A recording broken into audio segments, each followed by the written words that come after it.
कछुए की बात खत्म होते ही वहां एक पल के लिए शांति छा जाती है, पर अगले ही पल बाद दरवाजे की तरफ से एक आवाज आती है। वो काले साए का अंत करने आई है। उस आवाज को सुन सब लोग हैरान हो जाते हैं और दरवाजे की तरफ हैरानी से देखने लगते हैं, ये जानने के लिए कि वो आवाज किसकी है। वहां दरवाजे पर चैटर्जी खड़ा था। वो तब से उस कमरे में था जब से युग और उसके दोस्त वंदना से चित्रा के बारे में पूछ रहे थे। चैटर्जी ने सबकी सारी बातें सुन ली थी और तारा ने जो बताया था वो भी। चैटर्जी दरवाजे से कमरे के अंदर आता है तो कायर डरते हुए हकलाहट के साथ उससे कहता है, क्या कहा? काले साए का अंत करने? चैटर्जी हामी भरते हुए कहता है, हाँ कायर, काले साए का अंत करने। तुमने सुना नहीं था क्या? तारा ने हमें क्या बताया था? चित्रा जी वंदना से कह रही थी कि वो सबके सामने आएगी, पर तब जब वो उस काले साए का अंत कर देगी, इसका मतलब वो काले साए का अंत करने के लिए ही यहाँ पर आई है। कछुआ झट से बोल पड़ता है, पर चित्रा आंटी उस काले साए का अंत करेगी कैसे? उस काले साए का अंत तो खुद यक्षिणी, मेरा मतलब है कि यामिनी नहीं कर पाई है, तो फिर वो कैसे? इतना कहकर कछुआ बड़बड़ाने लग जाता है, पर चैटर्जी समझ जाता है कि कछुआ इसके आगे क्या कहने वाला था। चैटर्जी पलट कर कहता है, अब तो वो चित्रा जी ही जानती हैं कि वो उस काले साए का अंत कैसे करने वाली है। उनके पास कोई ना कोई प्लान तो जरूर होगा। कोई कुछ कहता उससे पहले युग झट से बोल पड़ता है, वो कुछ नहीं करने वाली है, उनके पास कोई प्लान नहीं है। वो बस हम सबको धोखे में रख रही हैं, जैसे आज तक उन्होंने वंदना भाभी को रखा था, उनसे ये कहकर कि वो मेरी भलाई के लिए मुझे छोड़कर गई थी। युग की ये बात कहते ही सब लोग उसकी तरफ एकटक देखने लग जाते हैं, उसे घूरने लग जाते हैं। युग गुस्से के साथ कहता है, मैं माँ को अच्छे से जानता हूँ, बिना अपने मतलब के वो कोई काम नहीं करती है। वो इतने सालों बाद वापस लौट कर आई है तो जरूर अपने ही किसी काम से आई होगी, और उस काम के होते ही वो वापस चली जाएगी, उस काले साए का अंत किए बिना। वो उस काले साए का कुछ नहीं करने वाली है। यामिनी बीच में दखल देते हुए कहती है, पर युग बाबू मुझे ऐसा बिल्कुल नहीं लगता है। मुझे तो लगता है कि यामिनी अपनी बात पूरी करती है उससे पहले युग उसे बीच में टोकते हुए बोल पड़ता है, तुम तो चुप ही रहो यामिनी, मुझे ना तुमसे बात ही नहीं करनी है। मुझे पता है तुम अभी भी माँ का ही साइड लोगी। आखिर तुम एक औरत जो, और एक औरत हमेशा औरत का ही साथ देती है, कभी सही और गलत नहीं देखती है। यामिनी हिचकिचाहट के साथ हिम्मत करके युग को समझाने के मन से कहती है, नहीं युग बाबू, ऐसी बात नहीं है, मैं तो ये कह रही थी कि। युग फिर यामिनी को बीच में टोकते हुए कहता है, मैंने कहा ना यामिनी, मुझे तुमसे कोई बात नहीं करनी है। यामिनी पलट कर कहती है, पर क्यों युग बाबू, क्यों आपको मुझसे कोई बात नहीं करनी है?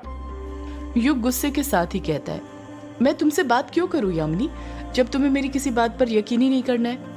न तुमने मेरी इस बात पर यकीन किया था कि मुझे माँ दिखी थी, न उस कहानी पर यकीन किया था जो मैंने लिखी थी। तुम्हें तो वो कहानी झूठी लग रही थी। यामिनी खामोशी के साथ खड़ी रहती है, युग की सारी बातें सुनती रहती है। युग अपनी बात को आगे जारी रखते हुए बड़ी ही आक्रोश भरे लहजे में कहता है, तुमने सुना न तारा ने हमें क्या बताया? जब वंदना भाभी ने माँ से प्रशांत अंकल के साथ बिताई हुई रात के बारे में पूछा था तो वो किस तरह घबरा गई थी और बड़े ताव से पूछ रही थी कि उन्हें ये बात कैसे पता चली। इसका मतलब ये है कि ये बात सच है कि माँ और प्रशांत अंकल का चक्कर चल रहा था, वो उन्हीं के साथ भागी थी। यामिनी अभी भी कुछ नहीं कहती है। तारा ने वंदना और चित्रा के बीच की जो बातें बताई थी उसे सुनकर यामिनी भी मजबूर हो गई थी। युग ने जो कहानी लिखी थी उस पर यकीन करने के लिए। सिर्फ यामिनी नहीं, कमरे के अंदर मौजूद बाकी सब लोग भी उस कहानी पर यकीन करने के लिए अब मजबूर हो गए थे।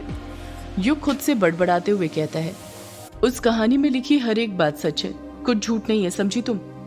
जब यामिनी पलटकर कुछ नहीं कहती है तो कुछ देर के लिए युग भी खामोश हो जाता है, उससे कुछ नहीं कहता है।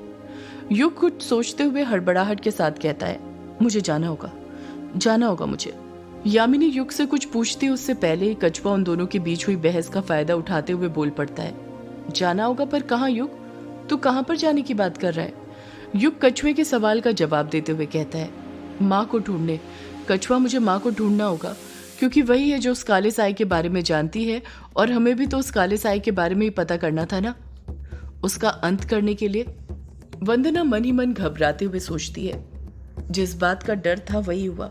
युग बाहर जाने की जिद कर रहा है और चाची ने कहा था कि चाहे कुछ भी हो जाए युग को हवेली से बाहर मत जाने देना। मुझे युग को रोकना होगा। युग अपना कदम आगे बढ़ाते हुए कहता है, माँ उसी काला झाड़ी जंगल में होगी, मैं जा रहा हूँ उन्हें ढूंढने। वंदना तुरंत युग को रोकते हुए कहती है, नहीं युग, तुम कहीं मत जाओ, बाहर तुम्हारी जान को खतरा है। चाची ने तुम्हें यहीं हवेली में रहने के लिए कहा है। युग पलट कर कहता है, वंदना भाभी, माँ बस आपको डरा रही थी और कुछ नहीं। मैं जानता हूँ वो कुछ नहीं करने वाली है। जो करना है हमें ही करना होगा। मुझे बस उनसे उस काले साए के बारे में पूछना है, उसी के लिए मैं उनसे मिलना चाहता हूँ। वरना मुझे भी उनसे मिलने का कोई शौक नहीं है। मैं तो उनकी सूरत तक नहीं देखना चाहता हूँ, पर क्या करूँ, उनसे मिलना मेरी मजबूरी है। वंदना युग की बात को अनसुना करते हुए कहती है, युग जो भी हो, पर मैंने चित्रा चाची से वादा किया है कि चाहे कुछ भी हो जाए मैं तुम्हें हवेली से बाहर नहीं जाने दूंगी, और इस बार मैं उनका दिया वादा नहीं तोड़ने वाली। आखिर वो मुझ पर विश्वास करती हैं। युग मुंह बनाते हुए कहता है, क्या कहा वंदना भाभी? माँ आप पर विश्वास करती हैं? कैसा विश्वास वंदना भाभी? अगर वो आप पर विश्वास करती होती तो आपको सब कुछ बता चुकी होती, उस काले साए के बारे में भी बता चुकी होती, पर उन्होंने आपको उस काले साए के बारे में कुछ नहीं बताया।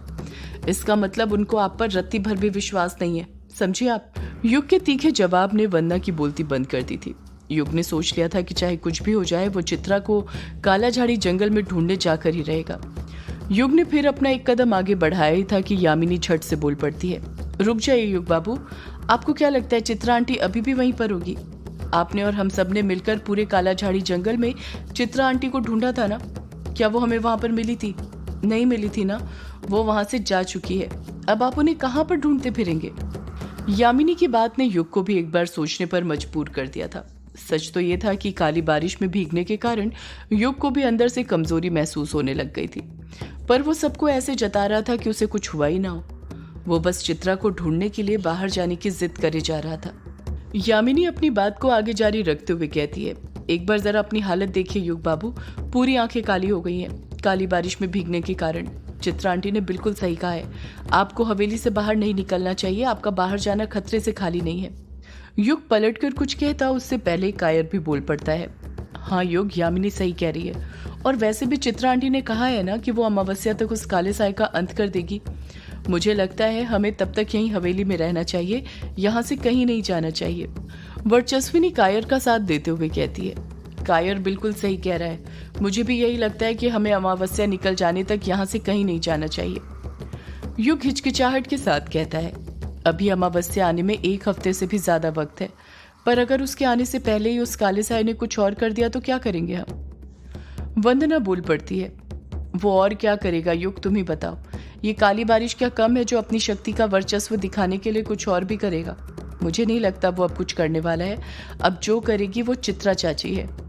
युग कुछ कहने ही वाला था कि उससे पहले ही तारा युग के पास जाती है और युग का हाथ पकड़ते हुए बड़े प्यार से कहती है, आप कहीं मत जाइए युग भैया, यहीं पर रहिए, आपको आराम करना चाहिए।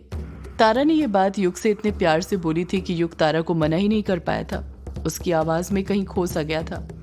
अभी तारा ने युग का हाथ पकड़ा ही था कि तभी तारा झट से अपनी आंखें बंद कर लेती है। तारा और युग के हाथ के बीच में से वापस से सफेद रोशनी निकलने लग जाती है, वैसी सफेद रोशनी जैसी वंदना और तारा के हाथ के बीच में से निकली थी जब तारा ने वंदना का हाथ पकड़ा था। तारा ने अभी भी अपनी आंखें बंद की हुई थी। युग ने अंदाजा लगा लिया था कि इस बार भी तारा जरूर उसका हाथ पकड़कर उसके बारे में कुछ न कुछ देख रही है, पर वो क्या देख रही थी ये सिर्फ तारा जानती थी। वो इस बात का अंदाजा नहीं लगा पा रहा था। सिर्फ युग ही नहीं बल्कि कोई भी अंदाजा नहीं लगा पा रहा था कि तारा उसका हाथ पकड़कर क्या देख रही है, उसे क्या महसूस हो रहा था।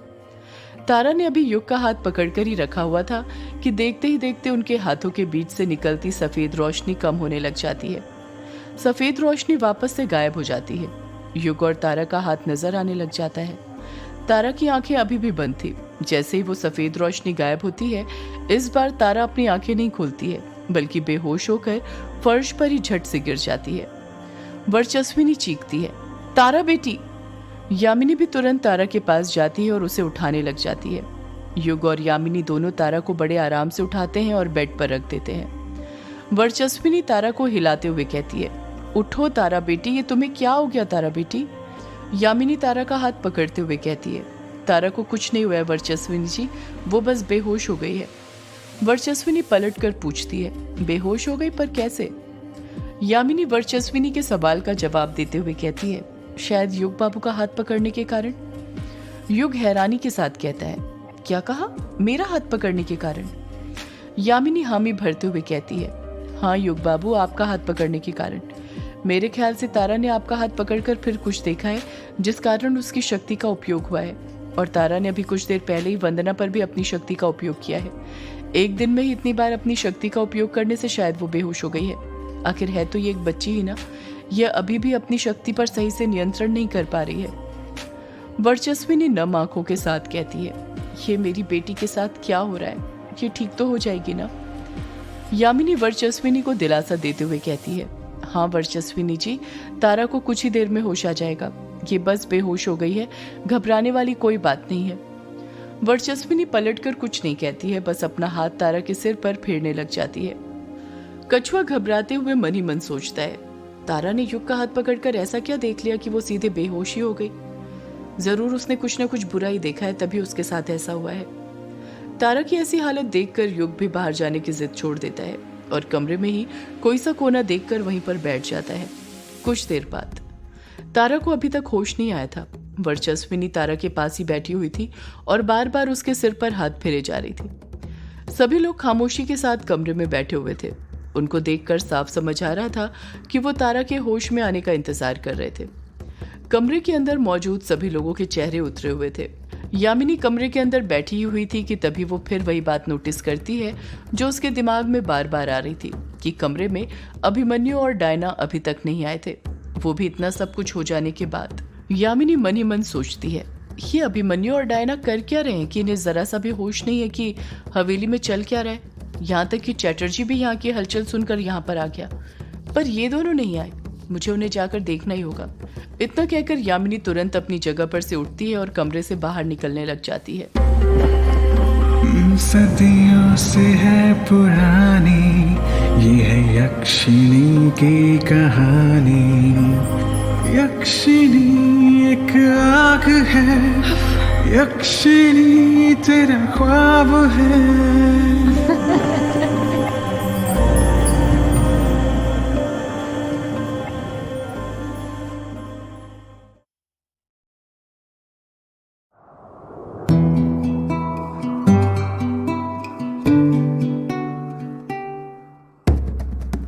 इतना सब हो जाने के बाद भी अभिमन्यु और डायना वहां नहीं आए थे। ये सोचकर यामिनी तुरंत अपनी जगह पर से उठती है और कमरे से बाहर निकलने लग जाती है। यामिनी इतने आहिस्ते से कमरे के अंदर से निकलती है कि किसी का उस पर ध्यान ही नहीं जाता है। किसी का उस पर ध्यान जाता भी कैसे? सबका ध्यान तारा के ऊपर था। हर कोई उसके होश में आने का इंतजार कर रहा था, ये जानने के लिए कि आखिर युग का हाथ पकड़ते ही तारा ने क्या देखा था, उसे क्या महसूस हुआ था जिस कारण वो तुरंत बेहोश हो गई थी।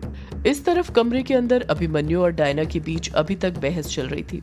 उनके बीच कई घंटों से बहस चल रही थी, वो रुकने का नाम नहीं ले रही थी। वो दोनों ही अपनी बात पर अड़े हुए थे। डायना अभिमन्यु को सब कुछ बताने के लिए बोल रही थी तो अभिमन्यु डायना को सब कुछ बताने के लिए बोल रहा था। दोनों एक दूसरे को ऐसा दिखा रहे थे कि वो दोनों एक दूसरे को कुछ बताना नहीं चाहते हैं, पर सच तो ये था कि दोनों ही एक दूसरे को एक दूसरे के बारे में सब कुछ बताना चाहते थे। पर कोई चीज थी जो उन्हें रोके हुए थी, जिस वजह से वो एक दूसरे को कुछ बता नहीं पा रहे थे। कभी कभी जिंदगी में कुछ ऐसी मजबूरियां होती हैं जिसके बोझ तले आप ऐसे दबे होते हैं कि सच छुपाने के लिए मजबूर होते हैं। और ऐसी ही मजबूरियां डायना और अभिमन्यु के साथ बनी हुई थी कि वो चाहते हुए भी एक दूसरे को कुछ नहीं बता सकते थे। अभिमन्यु डायना पर चिढ़ते हुए कहता है, डायना तुम मुझे बता क्यों नहीं देती कि वो हीरा तुम्हें क्यों चाहिए था? तुम उसका क्या करने वाली थी? डायना पलट कर कहती है, अभी तुम मुझे क्यों नहीं बता देते कि तुम्हें एक अस्त्र के बारे में किसने बताया? अभिमन्यु डायना को गुस्से से घूरते हुए कहता है, ओ डायना डायना, तुम अभी भी उसी बात पर अड़ी हुई हो। मैंने कहा ना मैं तुम्हें कुछ नहीं बता सकता हूँ। डायना भी उसी लहजे में पलट कर कहती है, अगर तुम मुझे कुछ नहीं बता सकते तो मैं भी तुम्हें कुछ नहीं बता सकती हूँ। अभी मैं तुम्हें पहले ही कह चुकी हूँ, तुम मेरी बात क्यों नहीं समझते हो? और कितना झगड़ोगे मुझसे? अभिमन्यु के समझ नहीं आ रहा था कि वो डायना के मुंह से सारी सच्चाई कैसे उगलवाए। वो कई सारी कोशिशें कर चुका था पर उसकी सारी कोशिशें नाकाम हो चुकी थी। डायना उसे कुछ बता ही नहीं रही थी। अभिमन्यु सोच ही रहा था कि वो क्या करे, कैसे डायना के मुंह से सारी सच्चाई उगलवाए। तभी उसके दिमाग में एक ख्याल आता है और वो बड़े प्यार से डायना की आंखों में देखते हुए कहता है, तुम मुझसे प्यार करती हो ना डायना? अचानक से अभिमन्यु के मुंह से ये सवाल सुनकर डायना को एक झटका सा लगता है। उसे इस वक्त अभिमन्यु से ऐसे सवाल की बिल्कुल उम्मीद नहीं थी। उसके सवाल ने डायना को एकदम से खामोश कर दिया था। अभिमन्यु फिर डायना पर दबाव बनाते हुए उससे पूछता है, तुम चुप क्यों खड़ी हो डायना? बोलो, तुम मुझसे प्यार करती हो या नहीं? डायना कुछ हिचकिचाहट के साथ कहती है, ये तुम क्या पूछने लग गए अभी एकदम से? अभिमन्यु अपनी बात पर अडिग रहते हुए कहता है, बातें मत बदलो डायना, मेरी बात का सीधा सीधा जवाब दो, तुम मुझसे प्यार करती हो या नहीं? डायना बड़े ही प्यार से अभिमन्यु के सवाल का जवाब देते हुए कहती है, ये भी कोई पूछने वाली बात है अभी? तुम्हें मेरी आंखों में नजर नहीं आता कि मेरे दिल में तुम्हारे लिए कितना प्यार है? मैं अपने आप से ज्यादा तुमसे प्यार करती हूँ। अभिमन्यु अपनी चाल चलते हुए कहता है, अगर तुम मुझसे प्यार करती हो तो बस मेरे एक सवाल का जवाब दे दो डायना। डायना अभिमन्यु की चालाकी को समझ जाती है और वो भी चालाकी दिखाते हुए कहती है, मेरे प्यार को अपने सवालों से तोल रहे हो अभी? अभिमन्यु पलट कर कहता है, तोल नहीं रहा हूं डायना, बस देख रहा हूं कि तुम सच में मुझसे प्यार करती हो या बस प्यार करने का दिखावा कर रही हो। डायना अभिमन्यु को एकटक देखते हुए कहती है, मैं तुमसे प्यार करने का दिखावा क्यों करूंगी अभी? मैंने अपना सब कुछ तो वैसे ही तुम्हें दे दिया है, और अगर मुझे दिखावा ही करना होता अभी तो कब से वो हीरा तुम्हारे हाथों से लेकर यहाँ से जा चुकी होती। पर मैं यहाँ पर रुकी हुई हूँ सिर्फ तुम्हारे लिए, तुम्हारे प्यार के लिए, इस आस से कि एक न एक दिन वो प्यार मुझे जरूर मिलेगा। अभिमन्यु डायना को एकटक देखते हुए उससे पूछता है, अगर तुम मुझसे इतना ही प्यार करती हो तो फिर साबित करो डायना। डायना मुंह बनाते हुए पूछती है, साबित करूं पर कैसे अभी? अभिमन्यु पलट कर कहता है, मेरे सवाल का जवाब देकर डायना। डायना अभिमन्यु को घूरते हुए कहती है, अच्छा तरीका निकाला है अभी तुमने मेरे प्यार को परखने का भी और अपना मतलब निकालने का भी। अभिमन्यु को गिल्टी फील होने लग जाता है और वो शर्म से अपना सिर नीचे झुका लेता है।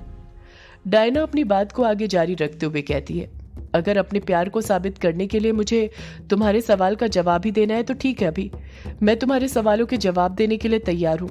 अपने प्यार को साबित करने के लिए मैं कुछ भी कर सकती हूँ। जैसे ही डायना ये बात बोलती है, अभिमन्यु तुरंत अपनी नजरें ऊपर कर लेता है और डायना को घूरने लग जाता है। उसे बिल्कुल भी उम्मीद नहीं थी कि डायना उसकी बात इतनी आसानी से मान जाएगी, उसकी प्यार भरी बातों में आ जाएगी। डायना एक लंबी आह भरते हुए कहती है, पूछो अभी क्या पूछना है तुम्हें, पर बस एक सवाल, मैं बस तुम्हारे एक ही सवाल का जवाब दूंगी, इसलिए जो पूछना है सोच समझ कर पूछना। डायना की बात ने अभिमन्यु को फिर से दुविधा में डाल दिया था, क्योंकि उसके मन में कई सारे सवाल थे जो वो उससे पूछना चाहता था, पर उसने भी उसके सामने एक शर्त रख दी थी जिस कारण वो भी उलझ गया था। उसके समझ नहीं आ रहा था वो डायना से अपने मन का कौन सा सवाल पूछे। डायना से क्या पूछना उसके लिए सबसे ज्यादा जरूरी होगा। डायना इसी बात का फायदा उठाते हुए हड़बड़ाहट के साथ अभिमन्यु से कहती है, पूछो अभी, जल्दी पूछो क्या पूछना है तुम्हें, वरना अगर मेरा मन बदल गया तो फिर मैं तुम्हारे किसी सवाल का जवाब नहीं दूंगी। अभिमन्यु और ज्यादा बौखला जाता है। डायना की ये बात सुनकर उसके मन की हलचल बढ़ने लग जाती है। डायना फिर बोल पड़ती है, पूछो अभी क्या पूछना है तुम्हें, जल्दी पूछो वरना। डायना अपनी बात पूरी करती है उससे पहले ही अभिमन्यु झट से डायना से पूछ पड़ता है, तुम्हें हरा हीरा लेने के लिए किसने भेजा था डायना? डायना अभिमन्यु के सवाल से हैरानी से एकदम खामोश खड़ी रह जाती है। अभिमन्यु के सवाल का कुछ जवाब नहीं देती है। डायना को देखकर साफ समझ आ रहा था कि वो इस वक्त भी अभिमन्यु के इस सवाल का जवाब देने के लिए बिल्कुल भी तैयार नहीं थी। अभिमन्यु डायना पर दबाव बनाते हुए कहता है, क्या हुआ डायना, तुम चुप क्यों हो गई? मेरे सवाल का जवाब क्यों नहीं दे रही हो? तुम तो मेरे सवाल का जवाब देकर अपने प्यार को साबित करने वाली थी ना, तो क्या हुआ, अब तुम्हें अपने प्यार को साबित नहीं करना? डायना अभी भी कुछ नहीं कहती है। अभिमन्यु डायना पर तंज कसते हुए कहता है, तुम प्यार को तो तब साबित करोगी ना डायना जब तुम मुझसे प्यार करती होगी। सच तो यह है कि तुम मुझसे प्यार ही नहीं।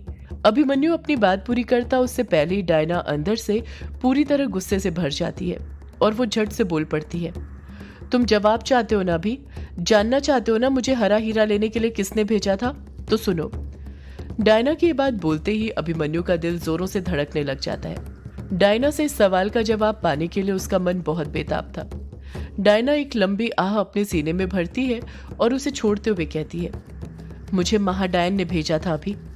अभिमन्यु हैरानी के साथ अपनी दोनों भवें ऊपर उठाते हुए कहता है, क्या कहा, महाडायन ने? डायना हामी भरते हुए कहती है, हाँ अभी मुझे वो हीरा लेने के लिए महाडायन ने ही यहाँ पर भेजा था। मैं महाडायन के कहने पर ही यहाँ पर आई थी, पर यहाँ आकर मैं तुमसे प्यार कर बैठी और वो हीरा ले ही नहीं पाई। अभिमन्यु डायना की बात पर गौर फरमाते हुए कहता है, इसका मतलब ये हुआ कि तुम महाडायन को जानती हो। डायना कुछ कहती है उससे पहले ही अभिमन्यु का फोन बजने लग जाता है, जिस कारण डायना का ध्यान अभिमन्यु के सवाल पर से हट जाता है और अभिमन्यु के मोबाइल पर चले जाता है जो लगातार बजे जा रहा था। अभिमन्यु तुरंत अपनी जेब में से अपना मोबाइल निकालता है और बिना उसे देखे फोन कट कर देता है। फोन के कट होते ही अभिमन्यु फिर एक बार डायना से पूछ पड़ता है, बोलो डायना, कौन है महाडायन? मेरे सवाल का जवाब दो। डायना के सवाल का जवाब देने से पहले फिर एक बार अभिमन्यु का मोबाइल बजने लग जाता है। पिछले बार की तरह इस बार भी अभिमन्यु बिना मोबाइल की स्क्रीन देखे फोन कट कर देता है।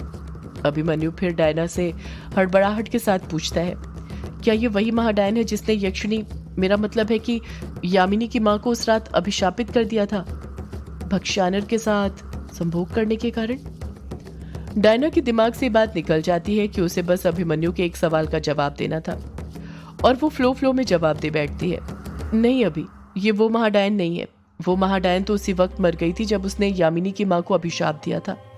तभी तो वो अभिशाप इतना प्रभावशाली है कि यामिनी को भी वो अभिशाप लग गया, यक्षिणी की बेटी होने के कारण। अभिमन्यु पलटकर पूछता है, तो फिर वो महाडायन कौन है डायना, जिसने तुम्हें यहाँ पर भेजा? अभिमन्यु अपना दिमाग चलाते हुए कहता है, क्या ये वही पंचम गांव वाली महाडायन है जो अनुराग अंकल के शरीर की रक्षा कर रही थी, जो युग कायर और कछुए को दिखी थी जब वो पंचम गांव गए थे? डायना फ्लो में जवाब देने के लिए अपना मुंह खोलने ही वाली थी कि उससे पहले फिर एक बार अभिमन्यु का फोन बजने लग जाता है। बार बार मोबाइल बजने के कारण अभिमन्यु चिढ़ने लगता है और वो गुस्से के साथ अपने मोबाइल की तरफ देखने लग जाता है। इस बार जब वो मोबाइल को देखता है तो उसके मोबाइल की स्क्रीन पर नजर पड़ती है और जैसे ही उसकी स्क्रीन पर नजर पड़ती है, अभिमन्यु बिना देरी किए हड़बड़ाहट के साथ फोन उठाते हुए कहता है, हेलो, हाँ बोल रहा हूँ, कहिए। अभिमन्यु फोन पर बात करने लग जाता है। डायना अभिमन्यु पर ही अपनी नजरें गड़ाए हुए थी। वो सुनने की कोशिश कर रही थी कि दूसरी तरफ से कोई अभिमन्यु से क्या बात कर रहा था, पर उसे कुछ सुनाई नहीं दे रहा था। जैसे जैसे अभिमन्यु की बात होते जा रही थी, उसके चेहरे के एक्सप्रेशन बदलते जा रहे थे। वो शॉक्ड होते जा रहा था, जैसे वो कोई सी ऐसी बात सुन रहा हो जिस पर यकीन करना मुश्किल हो। डायना अभिमन्यु के चेहरे के एक्सप्रेशन देखते हुए कहती है, ये इतनी रात में अभी को किसका फोन आ गया जिस कारण ये इतना परेशान हो रहा है? अभिमन्यु अपनी बात खत्म करते हुए कहता है, हाँ मैं आ रहा हूँ, मैं बस आ रहा हूँ, अभी निकल रहा हूँ, जल्दी ही पहुंच जाऊंगा। इतना कहकर अभिमन्यु फोन कट कर देता है और तुरंत अपने मोबाइल को अपनी जेब में रख लेता है। फोन पर बात करने के कारण अभिमन्यु कुछ परेशान हो गया था, पर उसके दिमाग में ये बात अच्छे से थी कि फोन आने से पहले वो डायना से कुछ पूछ रहा था। अभिमन्यु तुरंत डायना की तरफ देखते हुए उससे पूछता है, हाँ बोलो डायना, क्या बोल रही थी तुम? डायना चालाकी के साथ जवाब देती है, मुझे जो बोलना था वो मैं बोल चुकी हूँ अभी, और अपने प्यार को भी साबित कर चुकी हूँ। तुम्हें एक सवाल की जगह 2 सवालों का जवाब दे चुकी हूँ। देखा कितना प्यार करती हूँ मैं तुमसे, कि एक सवाल का जवाब देने की जगह मैंने तुम्हें 2 सवालों के जवाब दे दिए। इसे कहते हैं प्यार, जो तुम मुझसे नहीं करते। अभिमन्यु डायना पर चिढ़ते हुए कहता है, डायना तुम फिर शुरू हो गई, डायना तुम ना। इतना कहकर अभिमन्यु खुद चुप हो जाता है और बात को पलटते हुए कहता है, तुम न छोड़ो डायना, अभी मेरे पास तुमसे फिर से बहस करने का बिल्कुल भी वक्त नहीं है। तुम्हें नहीं बताना कुछ, मत बताओ, अब मुझे भी कुछ नहीं जानना है। डायना के बिल्कुल समझ नहीं आता कि अभिमन्यु को ऐसा किसका कॉल आ गया था जो वो इतना बोर गया था। अभिमन्यु खुद से बड़बड़ाते हुए कहता है, मुझे जाना होगा। डायना तुरंत हैरानी के साथ अभिमन्यु से पूछती है, जाना होगा पर कहाँ? अभिमन्यु गुस्से के साथ कहता है, जहन्नुम में। डायना पलट कर कहती है, तो मुझे भी अपने साथ ले चलो, अभी मैं प्यार करती हूँ तुमसे, तुम जहां जाओगे मैं वहां पर तुम्हारे साथ चलूंगी। अभिमन्यु गुस्से के साथ डायना को घूरता है और बिना कुछ कहे मुंह बनाते हुए कमरे से बाहर जाने लग जाता है। डायना फिर अभिमन्यु को रोकते हुए कहती है, अभी सुनो तो, कहाँ जा रहे हो, बताकर तो जाओ।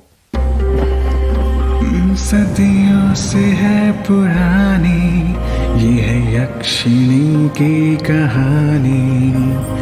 यक्षिणी एक आग है, यक्षिणी तेरा ख्वाब है।